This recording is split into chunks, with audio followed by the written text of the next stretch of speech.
Peuple d'Afrique, peuple d'Israël, AES, prenez votre tabouret et écoutez attentivement. Acte 2.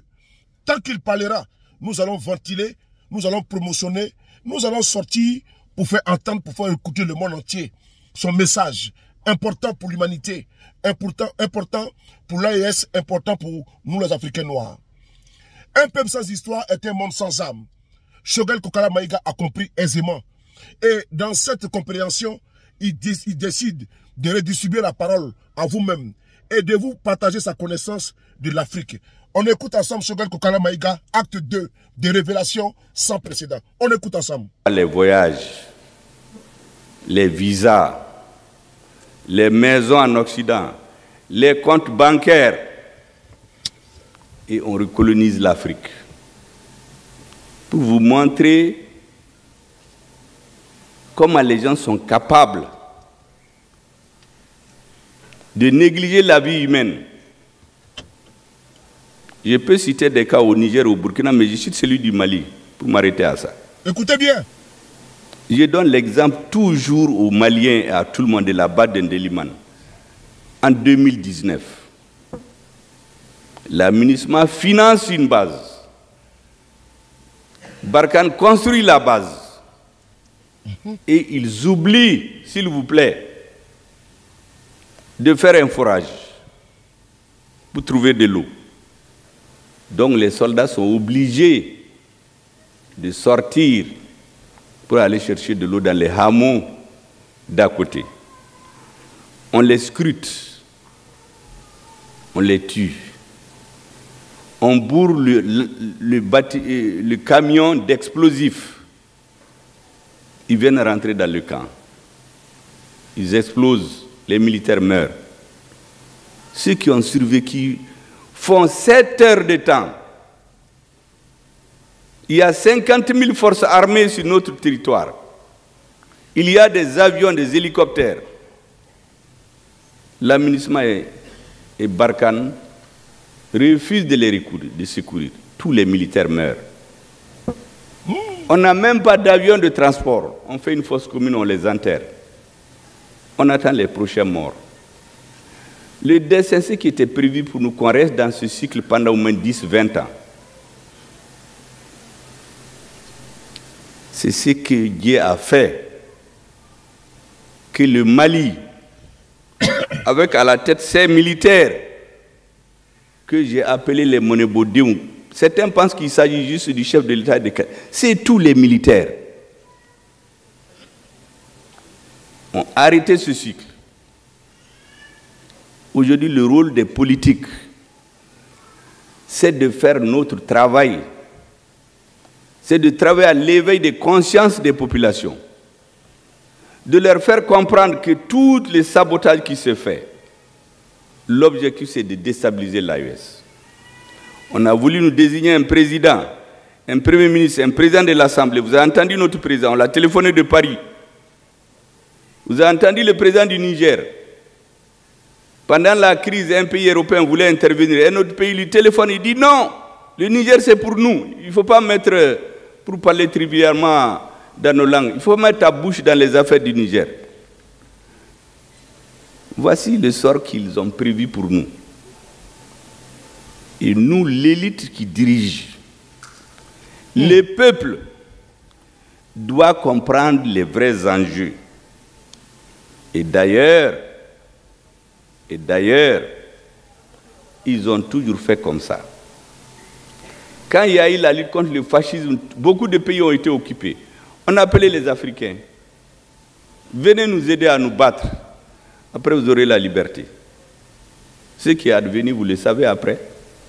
Et puis, il y a un qui écrit, ah oui, en 1960, on a donné l'indépendance à ceux qui la demandaient le moins, après avoir éliminé physiquement et politiquement tout ce qui exigeait l'indépendance africaine intransigeante. C'est une citation de Pierre Mesmer, Premier ministre français qui a conduit la décolonisation, qui était lui-même un administrateur colonial. Mais ils savent. C'est pourquoi j'ai dit aux gens l'autre jour, le Mali c'est un grand peuple. Nous n'allons jamais abdiquer. Tous ces pays d'Afrique que vous voyez là ont appartenu à des entités politico-historiques, militaires, dont l'épicentre c'est le Mali. C'est les descendants, les Assimi Goïta et sa génération-là, ces jeunes de 40 ans, 50 ans-là, c'est les descendants de Sonia Libert, c'est les descendants de Askia Mohamed, c'est les descendants de Soujata Kita, c'est les descendants de Firoun. C'est eux qui ont dit non. Mais si on ne leur vient pas au secours, politiquement, ils vont les noyer.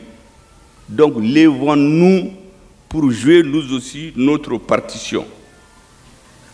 Pour combattre l'insécurité, pour combattre le terrorisme, pour faire en sorte que rien ne soit plus comme avant dans l'AES.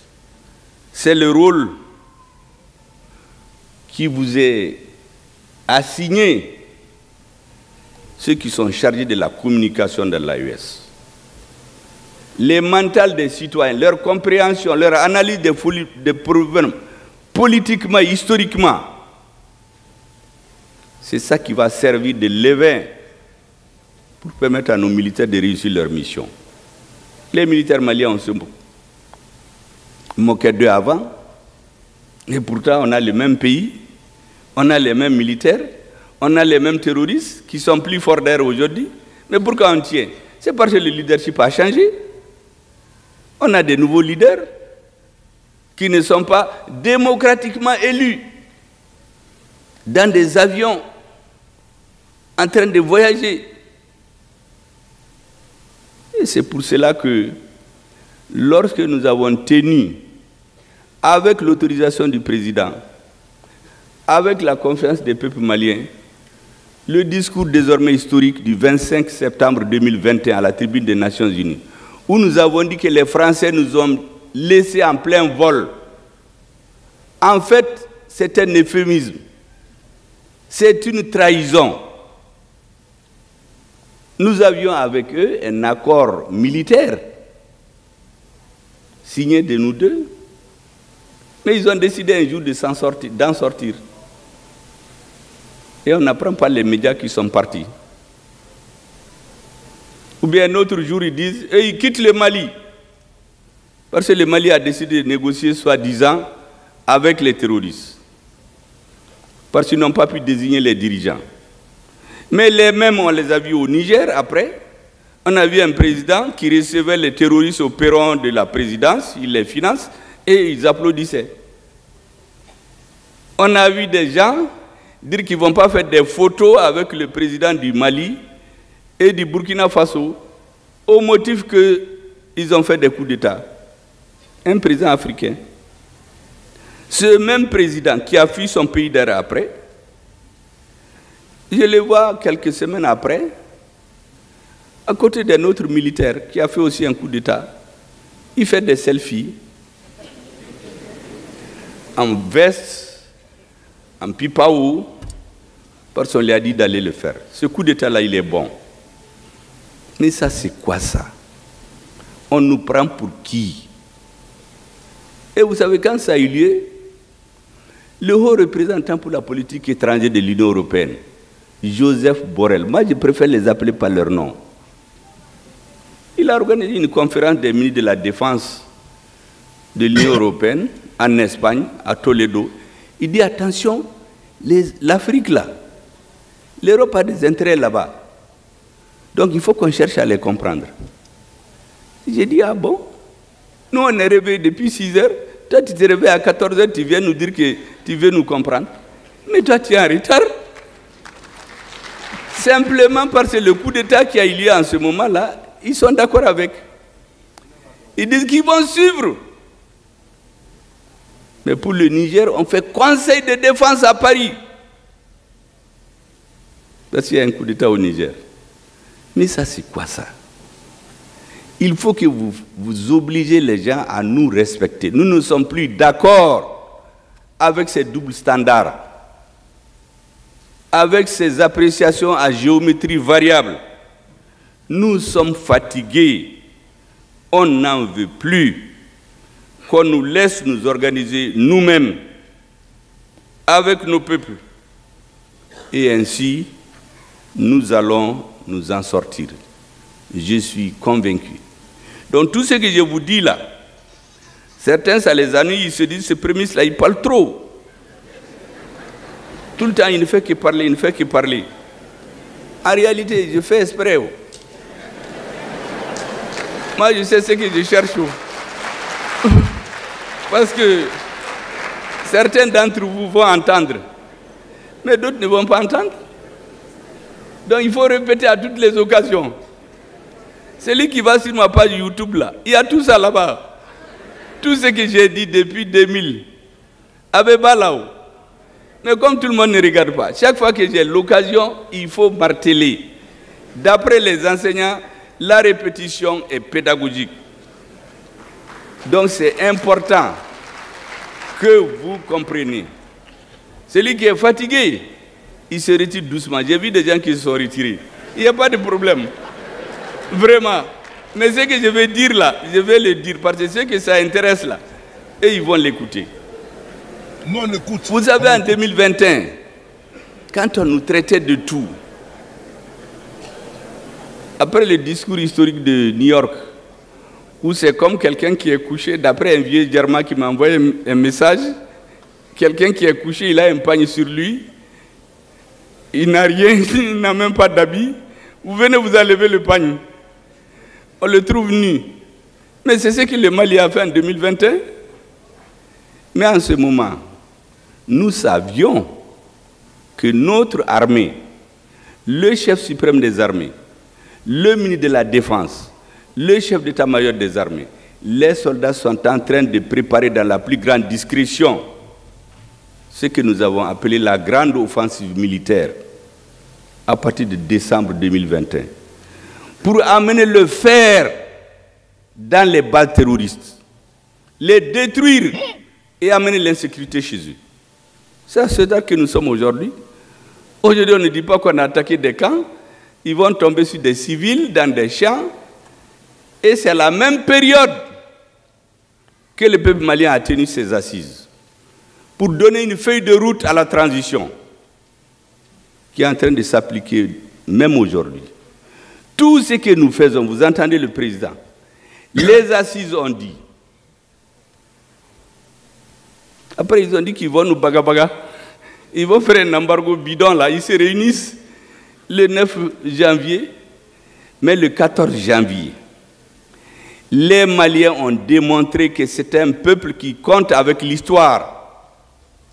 Quand vous êtes sortis 4 millions, c'est qu'aucun président démocratiquement élu n'a mobilisé. Les présidents démocratiquement élus, c'était 1 million, 1 million 200, 1 million 500. Ce jour-là, c'est le destin de la transition malienne qui s'était joué. Il y a des ambassades, ça nous dit, ils ont fait des câbles en douce pour dire à leur gouvernement, attention, ces gens-là ne sont pas aussi impopulaires que vous pensez. Hein. Mais il fallait ce travail-là.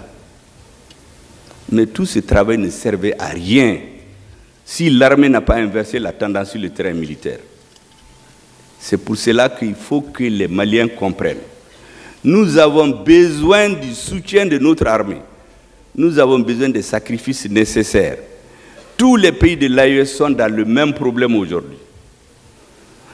Vous savez, lorsque le Burkina et le Mali ont fait leur grande alliance que je considère historique désormais, il y a un grand politologue ou une grande personnalité qui a voulu intimider un très haut officiel du Burkina en lui disant « Ne suivez pas le Mali.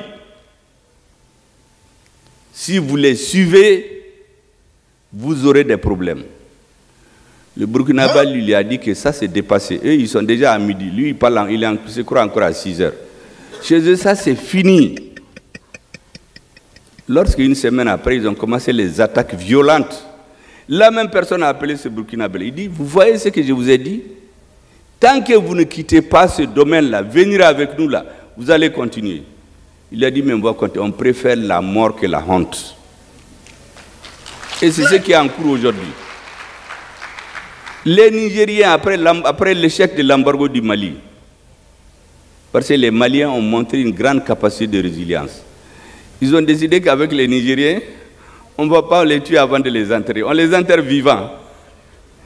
Même les médicaments, on les coupe pour que les gens meurent dans les hôpitaux. Mais imaginez-vous des Africains qui se réunissent. Quelqu'un a un couteau, il met dans leurs mains. Et le bout du couteau, il le guide dans leur cœur. Des Africains. Tout ça, c'est pour dire au pouvoir. Ce n'est pas pour régler les problèmes. Parce que tout ce que la CEDEAO faisait contre le Niger, c'était dicté d'ailleurs. Et Dieu nous en garde, ils ont échoué. S'ils avaient réussi au Niger, c'était le tour du Burkina. Après, ils vont se coaliser contre le Mali. Et nous avons le sang de l'histoire. C'est pourquoi nous les avons mis en garde. Nous leur avons dit, celui qui touche à un cheveu du Niger, nous allons le raser. La tête. Et la force d'attente qui attendait depuis 2012, parce que la force d'attente de la CEDEAO, là, elle a été créée en 2012. Beaucoup ne savent pas. C'est à l'occasion de l'investiture de Macky Sall, en 2012, qu'ils ont créé une force d'attente de 3000 hommes. Depuis 2012, ils attendent jusqu'au Niger. Bon, ils sont en train d'attendre encore.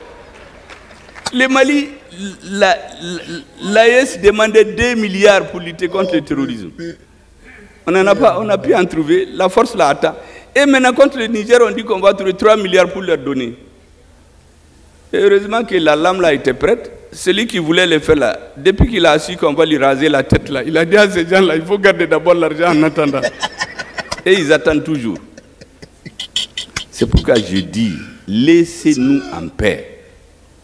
Nous ne sommes contre personne, mais nous n'allons jamais accepter que quelqu'un vienne nous piétiner nos peuples. Et les dirigeants aujourd'hui font la fierté de nos peuples, font la fierté de l'Afrique. Parce que ces messieurs-là, ce qu'ils cherchent, c'est d'avoir des dirigeants poltrons, traîtres, qui sont prêts à vendre leur pays pour l'argent et les places. Si tu ne fais pas ça, moi je l'ai dit aux représentants de l'ONU récemment, j'ai dit la vidéo que j'ai faite devant nous là, tous les services secrets de ces pays-là vont aller regarder. Regardez ses yeux, regardez ses lunettes, regardez sa gestuelle, il faut qu'on s'occupe de lui. C'est comme ça qu'ils ont fait tout le temps en Afrique. J'ai même entendu des agents des services secrets français à la retraite dire « Ah, le Niger, comme il y a l'embargo maintenant, ils nous ont chassés, on va monter des opérations clandestines contre eux. » Vous voyez un monsieur qui dit, il va devant des institutions, il dit « Vous savez, en Afrique, les problèmes qu'il y a au Niger, au Mali et au Burkina, c'est parce que depuis des années, on n'a pas invité des militaires chez nous pour les former, en un mot, pour les laver le cerveau. » Et sciences tenantes, ils ont donné 40 bourses.